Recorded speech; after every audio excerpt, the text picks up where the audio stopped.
Dieu, je te fais confiance. Je sais que tu m'aimes, je te fais confiance. Je ne sais pas ce que tu vas faire, mais je sais que tu vas faire quelque chose et je ne vais pas m'inquiéter, quoi qu'il arrive.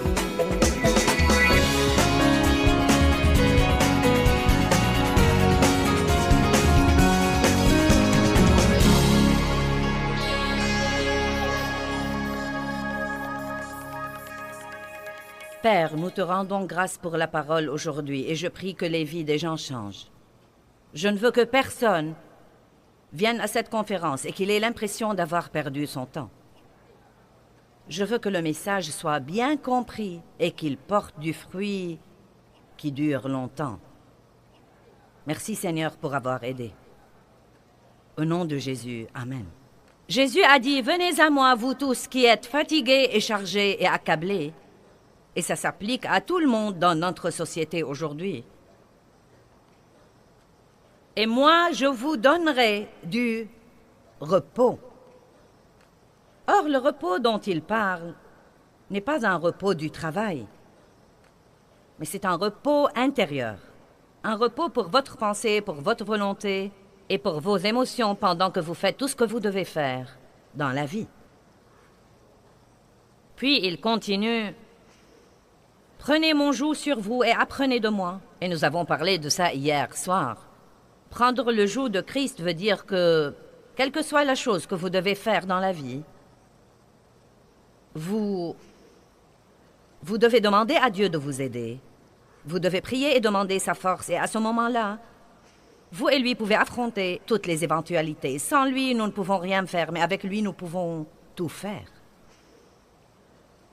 Cela veut dire aussi que bien que des choses désagréables puissent survenir dans notre vie, des personnes désagréables, des défis, des choses que nous aurions certainement voulu ne pas avoir à affronter, nous croyons que Dieu ne nous tente pas par le mal ou par des choses mauvaises, mais qu'il utilise ces choses pour notre maturité spirituelle. Nous avons dit que Dieu mettra parfois dans une relation, disons dans un mariage, il mettra une personne ordonnée avec une personne désordonnée. Il mettra une personne très rapide avec une personne lente. Il mettra une personne qui parle beaucoup avec une personne qui parle peu et qui aurait voulu que l'autre ne parle pas beaucoup non plus. Et vous savez, Dieu ne nous fait pas de mauvaises farces quand il nous met avec ces personnes qui nous exaspèrent et nous mettent en colère.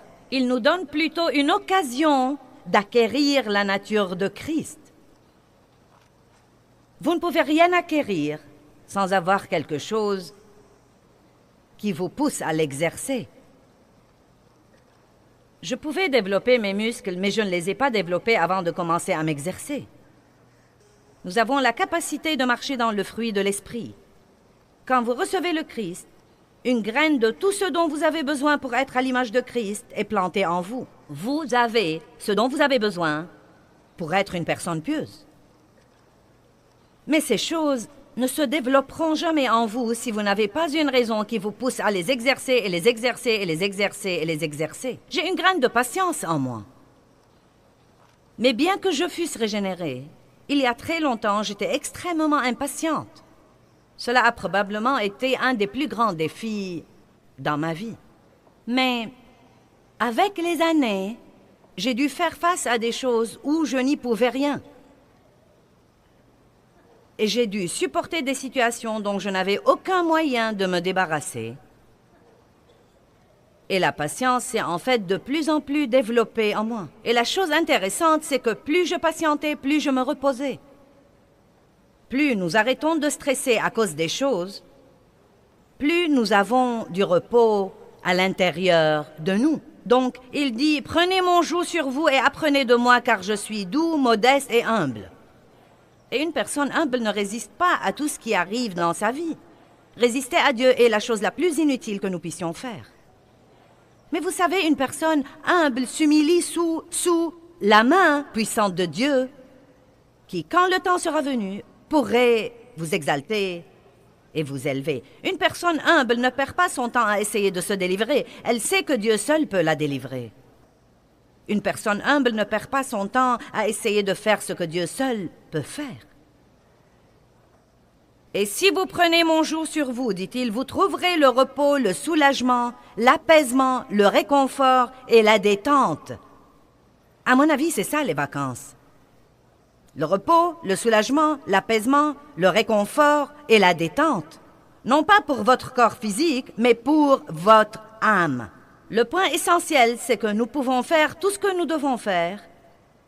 Et pourtant, au-dedans de nous, dans notre pensée, notre volonté, dans nos émotions, dans nos âmes, nous pouvons littéralement être en vacances tout le temps. Nous pouvons faire semblant d'être à la plage, sous le soleil chaud. Nous nous amusons, nous nous éventons, nous sirotons un jus de coco ou vous savez, n'importe quoi d'autre. Et waouh, vous savez, si la brise fraîchit, nous avons une petite couverture là. Nous pouvons nous couvrir, donc je peux gérer ce ministère en vacances. Vous pouvez élever vos enfants en vacances. Vous pouvez gérer vos affaires en vacances. Vous pouvez vivre dans le monde aujourd'hui et survivre et avoir la paix et la joie pendant que votre âme est en vacances. Amen. Cela ne veut pas dire ne rien faire du tout. Cela veut dire en fait que vous pouvez faire davantage. C'est incroyable ce que nous pourrons faire si nous ne sommes pas stressés tout le temps, car ceci anéantit notre force et notre énergie. Aujourd'hui, mon message est intitulé « Rien n'est hors du contrôle de Dieu ». Mais je veux en réalité vous enseigner un petit mot de la Bible de 4 lettres que l'on trouve un peu partout dans la Bible. En fait, ce mot se répète 5675 fois suivant la traduction que vous utilisez. Et ce mot est un peu partout dans la Bible et il change complètement le contexte des versets. Et pourtant, je me risque à dire que la plupart d'entre nous n'y prêtent guère attention. Et ce petit mot dont nous allons parler aujourd'hui est « tout ». Maintenant, que veut dire tout? Eh bien, tout veut dire tout. Cela veut dire que rien n'est exclu. Il n'y a rien en dehors de tout. Tout nous prend à l'infini. C'est interminable. Quand je dis tout, où se termine tout? Le mot « tout » est sans fin. Il englobe tout dans la vie. Il n'exclut rien. Jusqu'où va le mot « tout » ?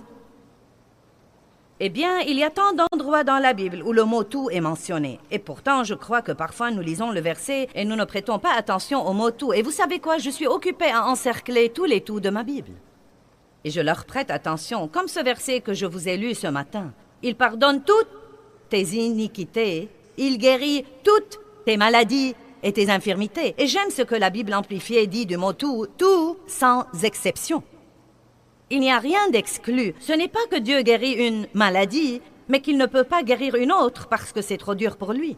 Ce n'est pas qu'il pardonne certains de vos péchés, mais pas d'autres, ou qu'il ne peut pardonner que quelques péchés, mais pas les péchés qui sont vraiment mauvais.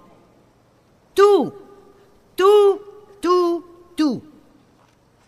Jésus est le Seigneur de tout. Il est notre Dieu tout-puissant, notre Sauveur à la grâce suffisante.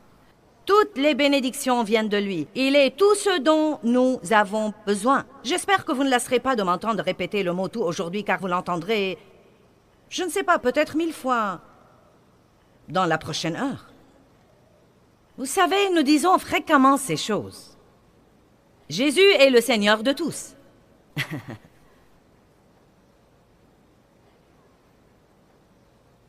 Il a tout pouvoir.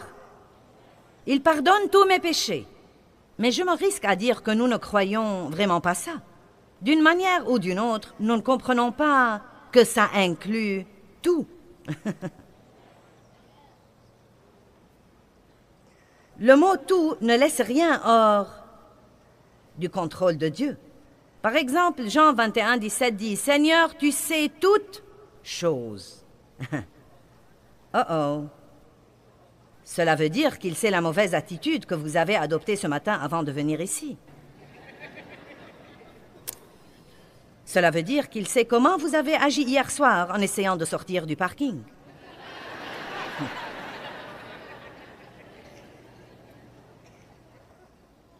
Cela veut dire aussi qu'il savait tout sur vous avant de vous inviter à avoir une relation avec lui. Dieu n'est jamais surpris. Il ne dit jamais « Ah, je ne m'attendais pas à ça ». Vous savez, quand nous avons des problèmes, nous nous disons « Oh, mince alors, je ne m'attendais pas à ça ». Mais Dieu sait tout depuis le début et il a déjà un plan. Dieu a résolu tous nos problèmes avant même que nous ne les ayons. Et si nous pouvons comprendre à quel point il est tout-puissant et omnipotent et universel, nous pourrons vivre la vie pendant que notre âme est en vacances. Car bien que nous ne sachions pas ce que nous devrions faire, nous connaissons celui qui sait tout. Dieu sait, quand vous avez un problème et que quelqu'un vous dise « Que vas-tu faire ?» vous pouvez dire tranquillement « Je ne sais pas, mais ça n'a pas d'importance parce que je connais celui qui sait. » Si vous saviez pour combien d'années de ma vie j'étais malheureuse en essayant de comprendre des choses que Dieu seul savait et n'allait pas me révéler.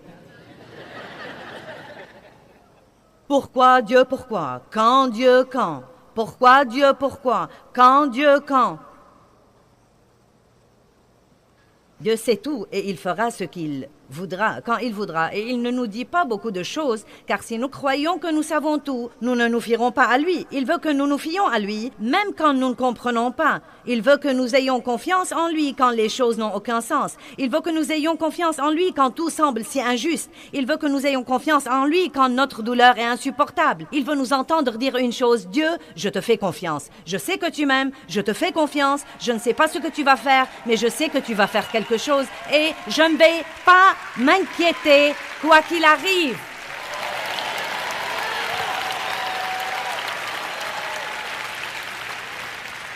Je crois que je m'exposerai au soleil aujourd'hui et je parle ici du Fils de Dieu. Je vais rester dans la présence de Dieu et laisser le soleil de la justice se lever sur moi. Je veux exaspérer le diable et rester heureuse pendant qu'il fait de son mieux. Amen. Laissez-moi vous poser une question. Votre façon de vous y prendre avec vos problèmes les résout?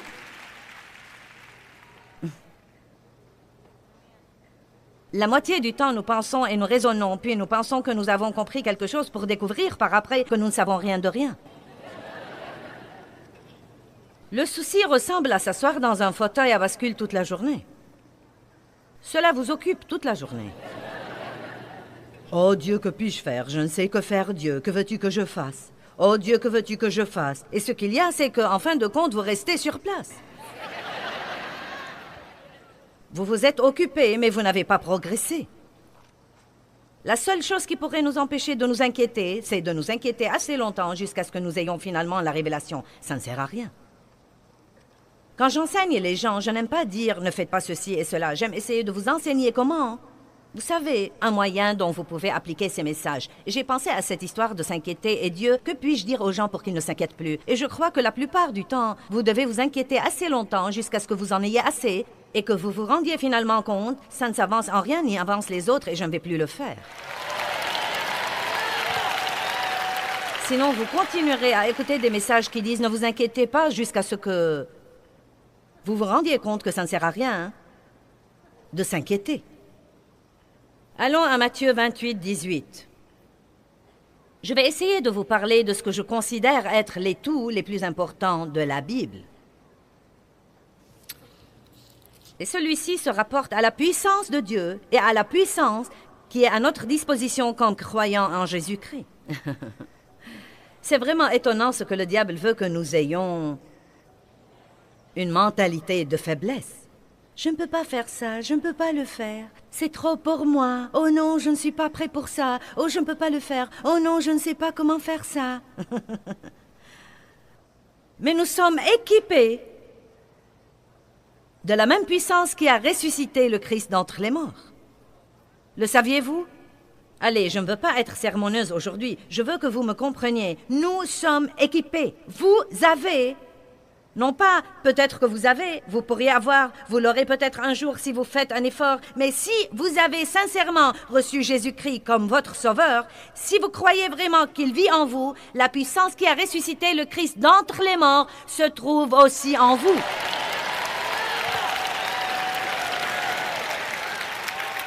Oubliez donc les « je ne peux pas » et les « mais ». Eh bien, vous savez, eh bien, mais. Eh bien, mais je sais, mais. Eh bien, vous savez, je sais, mais. Eh bien, je ne peux pas, je ne peux pas, je ne peux pas.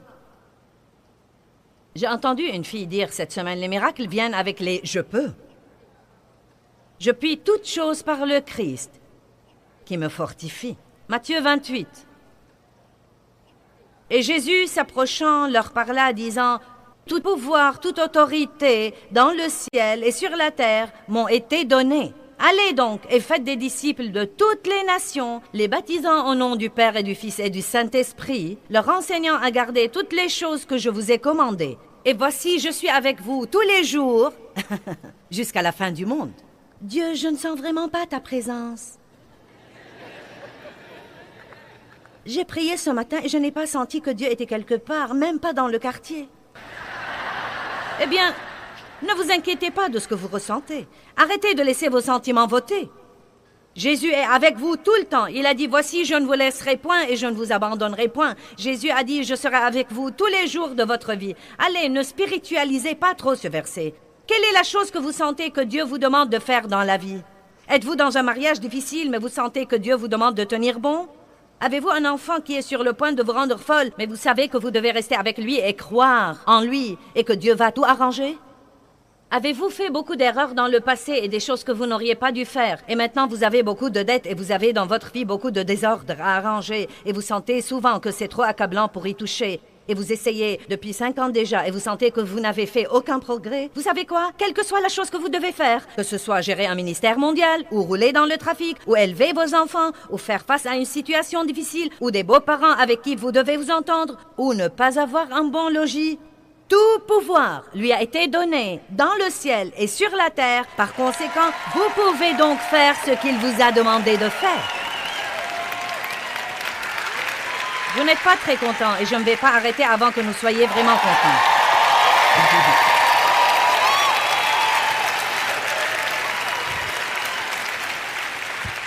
Les gens me demandent tout le temps, qu'est-ce que ça te fait d'avoir à faire tous ces voyages et à t'éloigner tout ce temps de la maison? Je ne me pose jamais la question. Arrêtez de vous demander ce que vous ressentez, car sinon vous aurez toujours de mauvaises réponses. Ne vous demandez pas ce que vous pensez.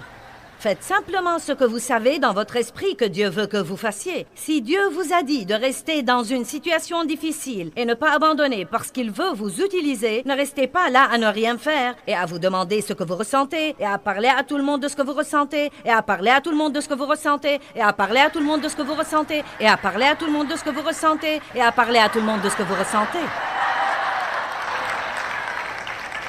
Quand les gens vous demandent « Qu'est-ce que ça te fait ?» dites « Je ne sais pas, je ne me demande jamais. Je fais simplement ce que je crois que Dieu m'a mis dans le cœur. Je fais simplement ce qu'il me dit de faire. »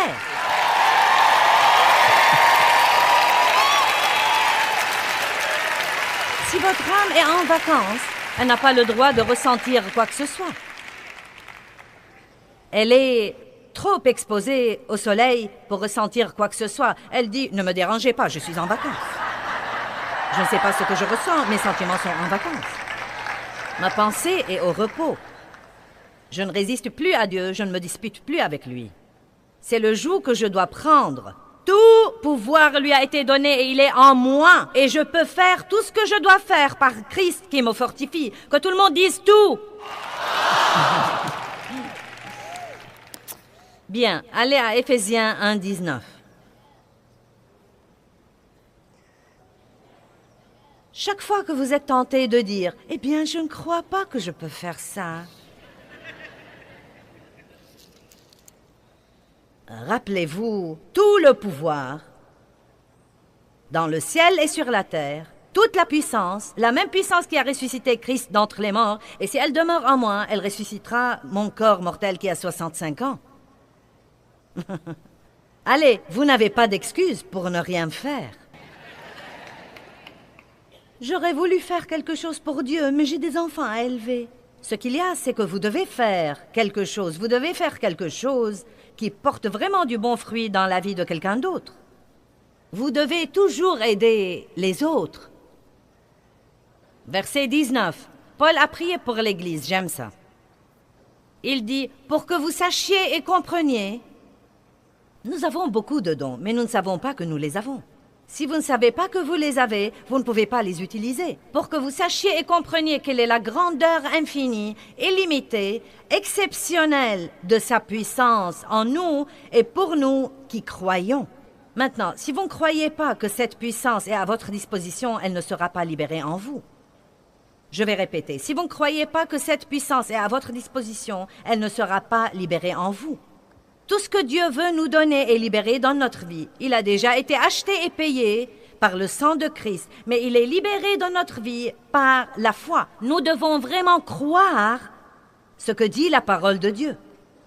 Et là encore, vous devez croire ce que dit Dieu plus que ce que disent vos sentiments, ce que dit votre pensée, ce que dit votre expérience et ce que disent vos amis. Verset 20. Qu'il a déployé en Christ, en le ressuscitant des morts et en le faisant asseoir à sa droite dans les lieux célestes, au-dessus de toute domination, de toute autorité, de toute puissance, de toute dignité et de tout nom qui se peut nommer, au-dessus de tout titre qui peut être conféré non seulement dans le siècle présent et le monde présent, mais encore dans le siècle et le monde à venir. Il a mis toutes choses sous ses pieds. Vous dites, eh bien, oui, mais c'est le Christ, c'est sous ses pieds. Eh bien, nous sommes son corps. Il est la tête et nous sommes son corps. Donc, si toutes choses sont sous ses pieds, elles sont sous nos pieds. Il a tout mis sous ses pieds et il l'a donné pour chef universel et suprême à l'Église, une direction exercée dans toute l'Église, qui est son corps, la plénitude de celui, maintenant comprenez, qui remplit tout en tous. Car dans ce corps vit la plénitude de celui qui accomplit tout et qui remplit tout de lui-même. Je ne sais pas ce que vous en pensez, mais je sais dans mon fort intérieur que Dieu est ici aujourd'hui. Et il n'y a nulle part où j'irai aujourd'hui où il ne sera pas là déjà. Et il n'y a nulle part où j'ai été où il n'a pas déjà été. Et il n'y a rien que je puisse faire ou penser ou dire qu'il ne sait pas déjà. Il n'est jamais surpris. Il sait tout. Il peut tout faire. Il est avec moi tout le temps. Il a tout le pouvoir, toute la connaissance. Et nous voilà.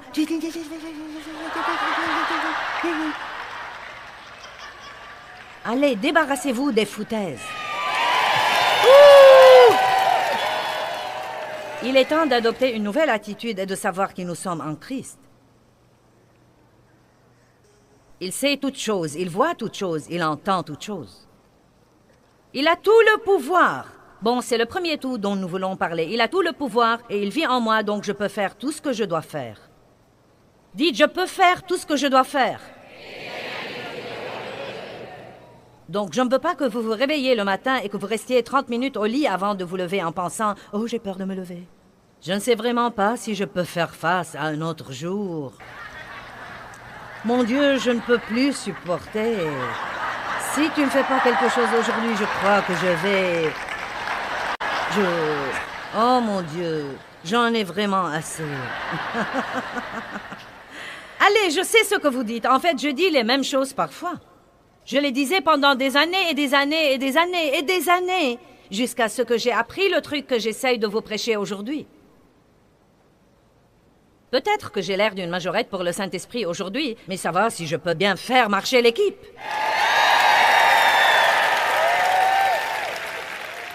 Maintenant, combien de nos péchés nous a-t-il pardonnés? J'aime ça. Ésaïe 38, 17 dit, « Écoutez bien, tu as jeté tous mes péchés derrière ton dos. » Maintenant, j'aime ça parce qu'il ne dit pas qu'il les a mis de côté au cas où il aimerait les vérifier. Il n'a pas pris mes péchés pour les mettre dans cette boîte au cas où il aurait besoin de quelque chose pour me donner un coup sur la tête plus tard.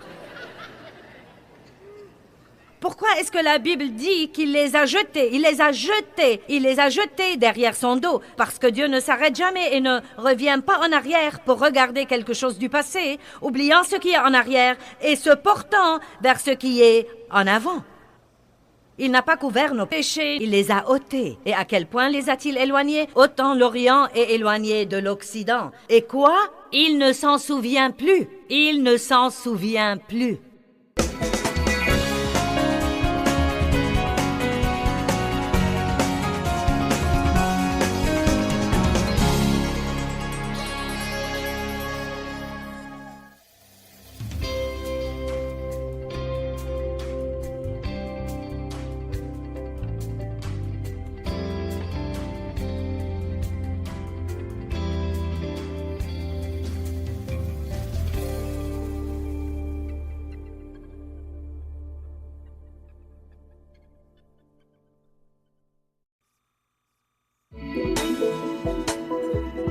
Eh bien, le Seigneur soit loué.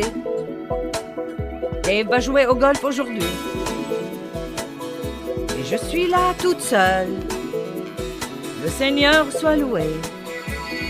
J'aurais voulu qu'il m'emmène quelque part, mais Dieu, c'est mon joug et je vais le porter. Merci Jésus.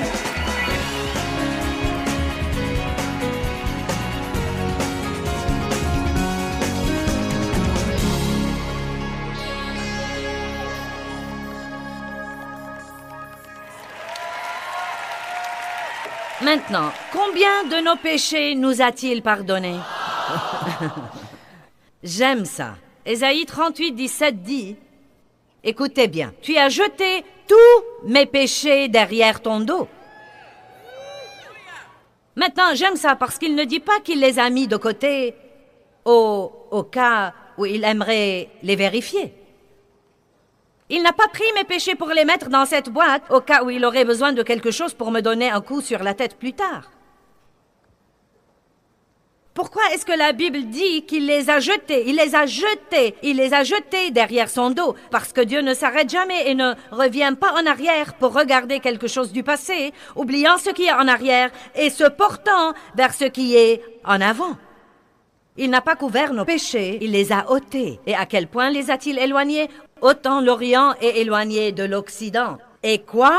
Dieu ne s'en souvient plus du tout.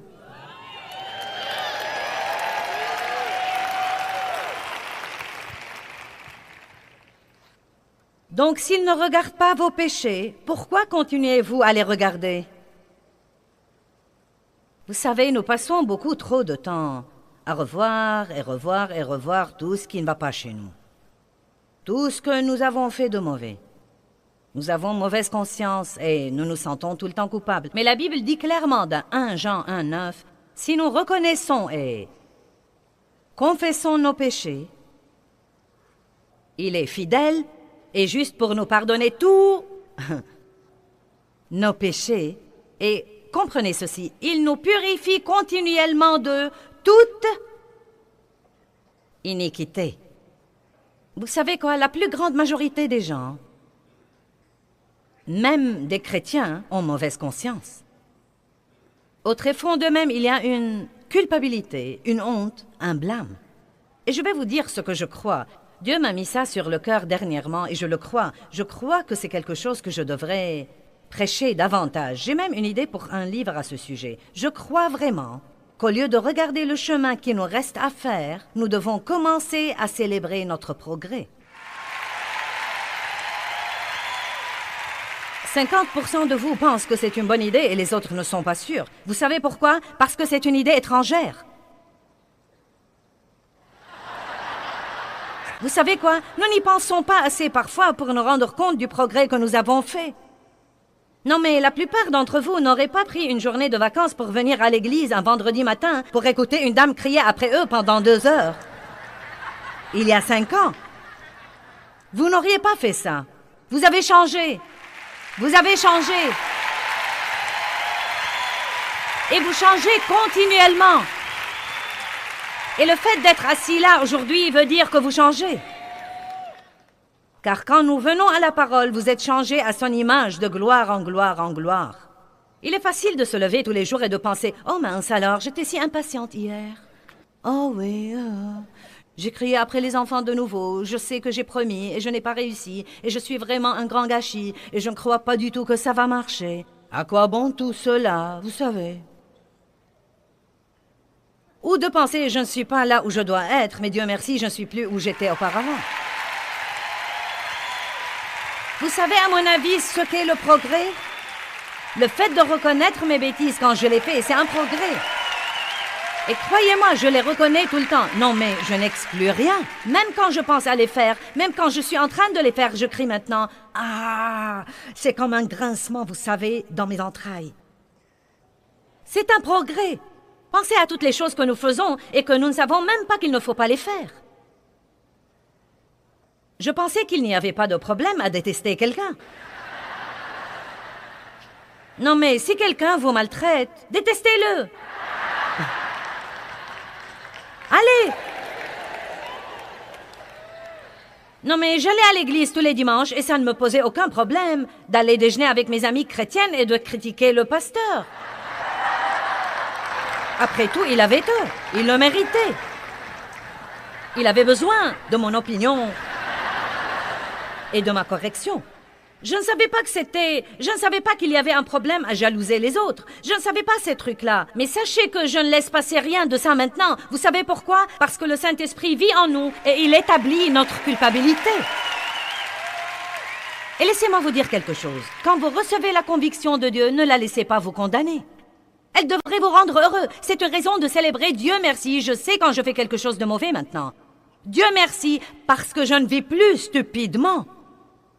Dieu merci, j'ai maintenant des yeux pour voir et des oreilles pour entendre, et tu ravives ma vie spirituelle, et je deviens de plus en plus sensible à ta présence. Combien d'entre vous ont passé quelques années de stupidité? Combien d'entre vous pensent que c'est juste que nous devons célébrer?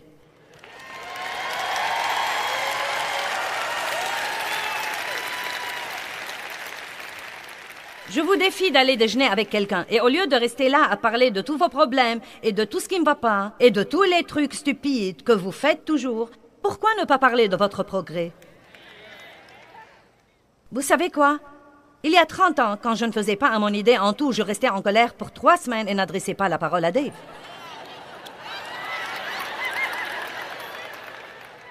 Amen? N'est-ce pas? 3 semaines. Une fois, je ne lui ai pas adressé la parole pendant 3 semaines, car j'étais têtue, c'était comme ça.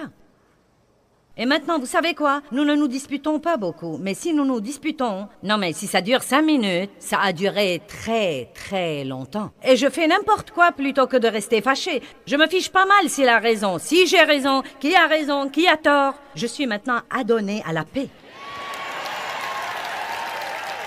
Je ne laisserai personne me marcher sur les pieds et cela ne veut pas dire que je n'affronterai ce que je devrais affronter. Mais je vais vous dire ce que j'ai découvert. Ça ne sert à rien de me fâcher s'il veut regarder un match le dimanche et que je préfère qu'il ne le regarde pas parce qu'il va le regarder. Donc je ferai aussi bien d'aller me promener quelque part et de bien m'amuser. Amen. Eh bien, le Seigneur soit loué. Dave va jouer au golf aujourd'hui. Et je suis là toute seule. Le Seigneur soit loué. J'aurais voulu qu'il m'emmène quelque part, mais Dieu, c'est mon joug et je vais le porter. Merci Jésus. Oh, merci Seigneur, j'ai acquis un caractère pieux aujourd'hui. Quand il rentre à la maison, je ne dois même pas être fâchée. Je peux lui parler et je peux être heureuse qu'il se soit bien amusé. Combien d'entre vous ont été longtemps en colère à cause de trucs à l'égard desquels vous ne pouvez rien faire?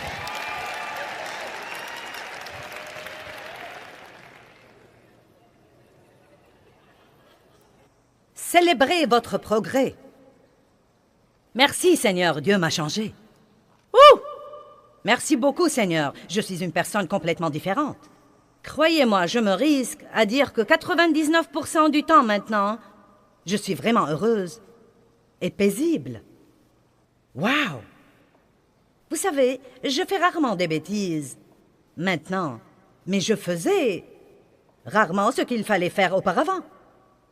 Si je faisais quelque chose de bien, c'était une exception. Je faisais des bêtises tout le temps. Je ne souffre plus de la culpabilité et de la condamnation. Qui peut penser à un progrès qu'il a fait? Que faisaient les Israélites quand ils faisaient des progrès? Ils bâtissaient un hôtel et faisaient une fête. Non, mais ils célébraient en traversant le désert. Alors, ils bâtissaient toujours des hôtels et ils faisaient des fêtes et toutes sortes de trucs. Quand ils ont traversé la mer Rouge, ils ont sorti leurs tambourins, ils ont dansé, ils ont chanté. Je ne crois pas que nous faisons assez de fêtes. Je ne crois pas que nous célébrons assez.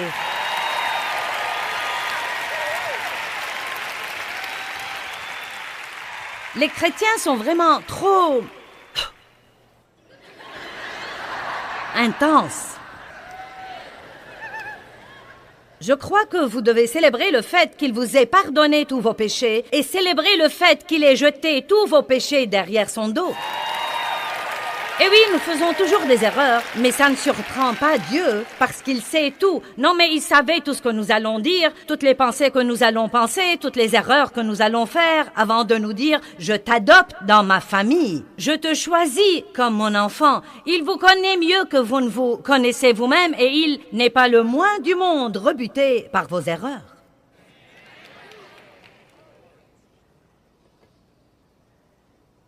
Puisque nos péchés ont été absolument pardonnés, il n'y a plus d'offrande que nous devons faire pour le péché.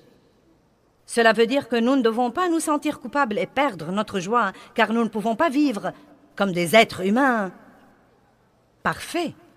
Si je pouvais être parfaite, je n'aurais pas eu besoin de Jésus et vous non plus. Mon âme peut se reposer. Dieu soit loué, laissez-moi vous dire à quel point c'est merveilleux. Le diable dit « Tu ne pourras jamais y arriver. Aussi grands que soient tes efforts, tu n'y arriveras jamais. Tu es toujours impatient, tu es toujours ceci, tu es toujours cela. » Et moi je dis « Il y a des parasites dans la radio. » Laissez-moi la régler sur une autre fréquence. Oh oui, la voilà. Dieu m'aime beaucoup, je suis la justice de Dieu en Christ. Je suis justifié, je suis accepté de Dieu par Jésus-Christ. Ouh, alléluia, tout le pouvoir est en moi. Maintenant, puis-je vous dire quelque chose? Je vis de cette façon. Et si vous ne prenez pas la décision de vivre de cette façon, vous n'allez jamais avoir ce que vous voulez.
Je me parle toute seule à haute voix.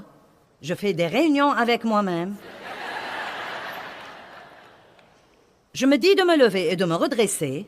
Et parfois, quand je me sens je prends un bout de papier et j'écris à la main toutes les choses pour lesquelles je dois être reconnaissante. Allez, vous devez combattre le bon combat de la foi.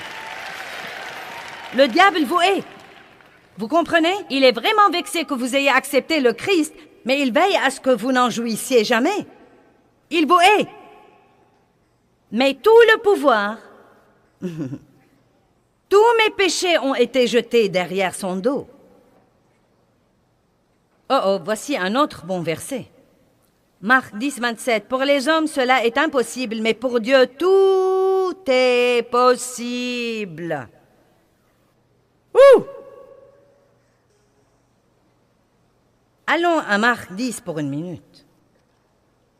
Maintenant, vous savez, c'est l'histoire d'un jeune homme que nous appelons le riche, un jeune chef, et je me risque à dire que beaucoup de gens ne comprennent vraiment pas l'ampleur de cette histoire. Donc, prenons quelques minutes pour en parler.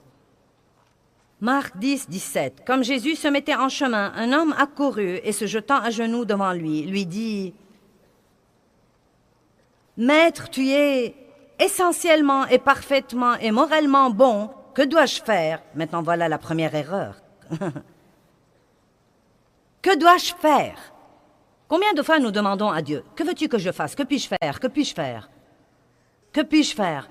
J'ai pensé l'autre jour à quelqu'un qui avait un problème dans sa vie et j'avais prié pour lui et prié et rien ne semblait changer et pourtant, autant que je sache, je me suis surprise à dire, « Dieu, que puis-je faire? » Et le point essentiel, c'est qu'il n'y a rien que nous puissions faire. Nous pouvons faire confiance à Dieu, nous pouvons prier, et croire que Dieu peut faire ce que nous ne pouvons pas faire. Laissez-moi vous dire ce qui est impossible. On ne peut pas changer les gens. Allez, maintenant beaucoup d'entre vous pourront avoir leur âme en vacances aujourd'hui avant de sortir d'ici, si vous vous rendez vraiment compte que vous n'allez pas changer cette personne à qui vous êtes marié. Allez, aidez-moi. Je peux entendre certains d'entre vous dire « Eh bien, s'il ne change pas, il n'y a pas moyen que je puisse le supporter. » Je puis tout par le Christ qui me fortifie. Si c'est là que Dieu veut que je sois, je peux être là, et je peux être là avec joie, et je peux être là avec paix. Allez, les miracles ne viennent pas avec les « je ne peux pas ». Que puis-je faire? Que puis-je faire? Vous ne pouvez pas changer l'économie, vous ne pouvez pas changer... Oui, vous pouvez instruire vos enfants, mais vous ne pouvez pas en faire ce que vous voulez qu'ils soient. Vous ne pouvez pas les rendre plus intelligents et les amener à étudier davantage. Instruisez-les selon la voie à suivre, faites de votre mieux, puis donnez-les à Dieu.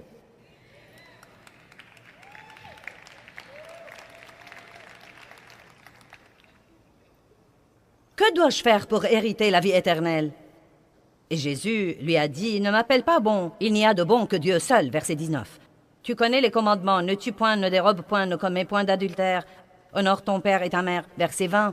Le jeune homme lui répondit, Maître, j'ai observé toutes ces choses dès ma jeunesse. Mais voilà le vrai problème de ce jeune homme, et il ne savait même pas qu'il avait ce problème. Nous avons des problèmes et nous ne savons pas que nous les avons. Et Jésus, l'ayant regardé, l'aima. J'aime cette partie. Il a aimé et il nous châtie et nous discipline parce qu'il nous aime. Quand Dieu nous dit ce qui ne va pas chez nous, ce n'est pas pour que nous ayons mauvaise conscience, mais parce qu'il nous aime et qu'il veut que nous nous améliorions. Et il lui dit, il te manque une chose. Va, vends tout ce que tu as, donne l'argent aux pauvres et tu auras un trésor dans le ciel. Ce verset déconcerte certains. Et pour être franche, ils se heurtent souvent à ce verset. Et ils disent, passons rapidement sur ce verset et passons au verset suivant. Laissez-moi vous clarifier que Dieu ne s'intéresse pas à l'argent de ce jeune riche. Il lui a dit qu'il devait tout abandonner parce qu'il savait que l'argent avait de l'emprise sur lui. Dieu ne se soucie pas de votre argent tant que ça n'a pas de l'emprise sur vous. Dieu ne s'intéresse pas à la quantité d'argent que vous avez. Il veut que vous soyez bénis. Il ne veut pas que les richesses du monde aillent aux pécheurs. Mais ce qu'il y a, c'est que, et c'est la vérité absolue, plus vous avez des possessions, plus vous avez de l'argent, moins vous êtes dans le besoin. Plus vous êtes populaire, plus vous avez une haute position, plus vous risquez et vous courez le danger de vous éloigner de Dieu.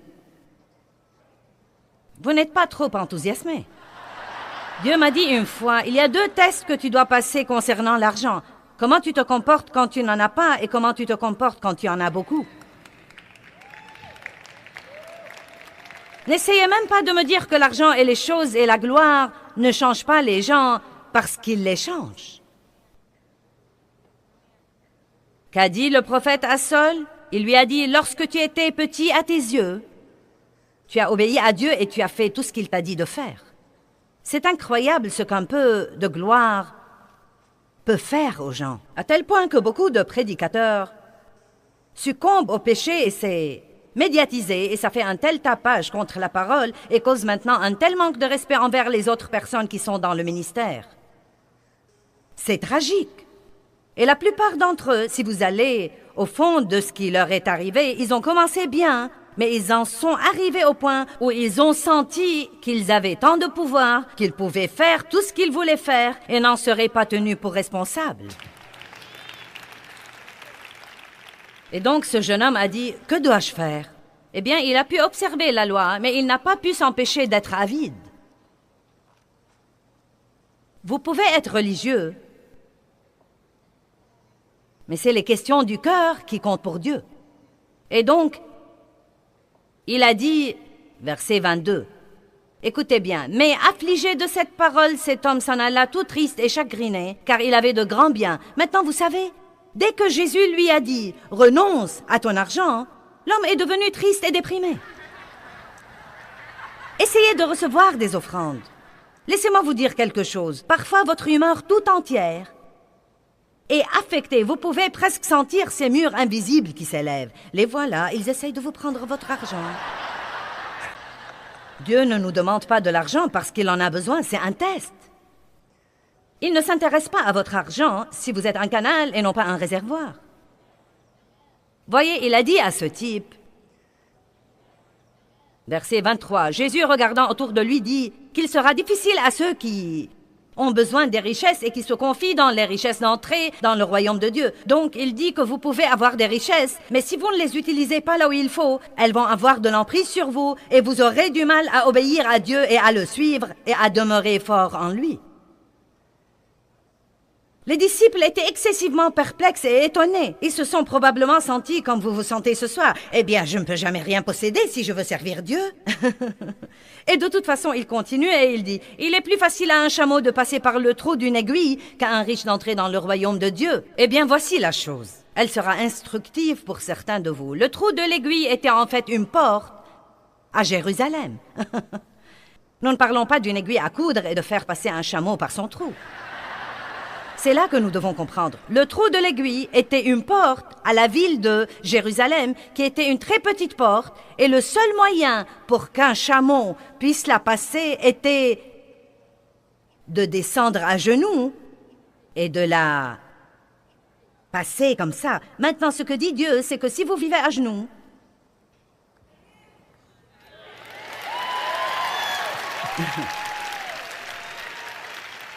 si vous vivez à genoux, et si vous restez fidèle à Dieu, et si vous le faites passer avant tout, sans jamais faire passer les choses, la gloire, la fortune, ou ce que pensent les gens de vous avant Dieu, il ne s'intéresse pas à ce que vous avez. Mais il savait que ce jeune homme avait un problème. Il savait que son argent était tout pour lui. Et c'est vraiment bon pour nous, parfois, que Dieu nous demande quelque chose que nous ne nous attendions pas à ce qu'il nous demande. Quelque chose de plus, parce que nous découvrirons vite combien notre truc compte pour nous quand Dieu commence à nous le demander, alors que nous avions d'autres plans pour lui.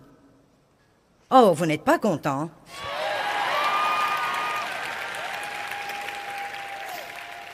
Vous savez, je vais être franche, je ne parle pas beaucoup de l'argent dans mes messages, car je sais que les gens vont faire ça. Mais j'ai juste eu envie de le faire ce matin.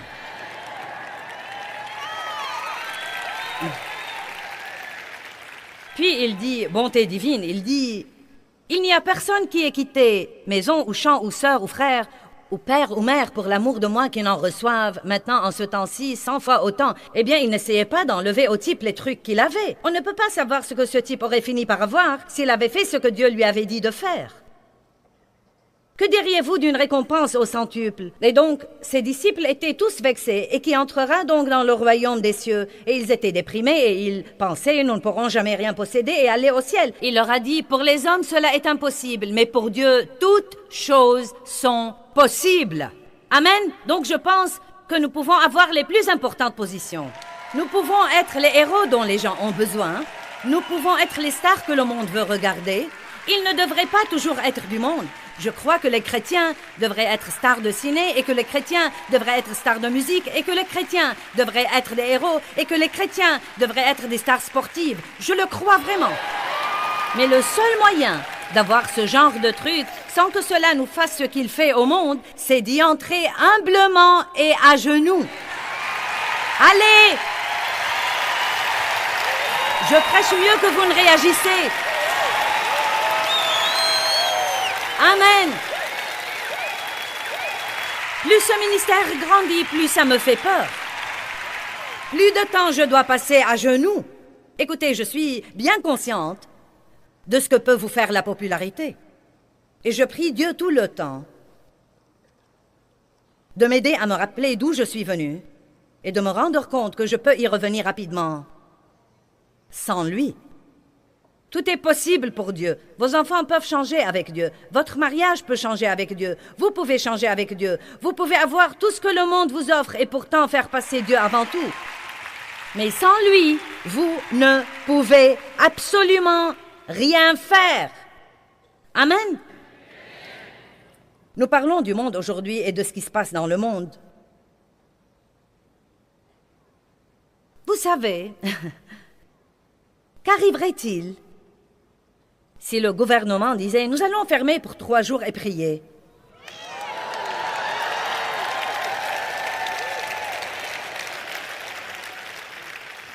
Et je sais qu'il y a des politiciens qui me regardent secrètement, mais si vous êtes là à me regarder aujourd'hui...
Si vous ne pouvez pas demander au groupe de prier, priez vous-même.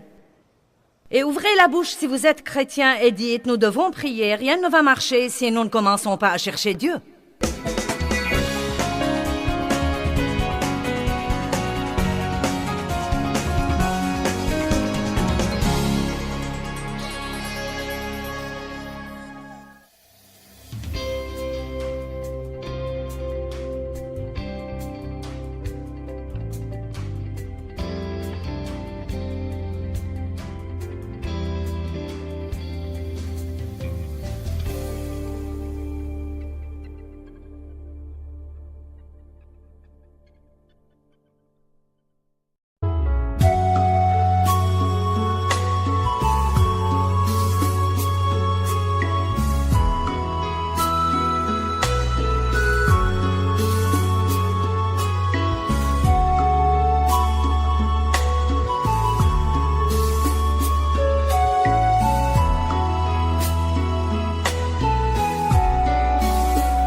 khắp phương trời vẫn nhớ tới quê hương. Người về đây thăm làng trù quê mẹ và làng sen quê cha, xúc động bồi hồi người rơi giọt lệ, thương mái nhà tranh thương đất mẹ nghèo.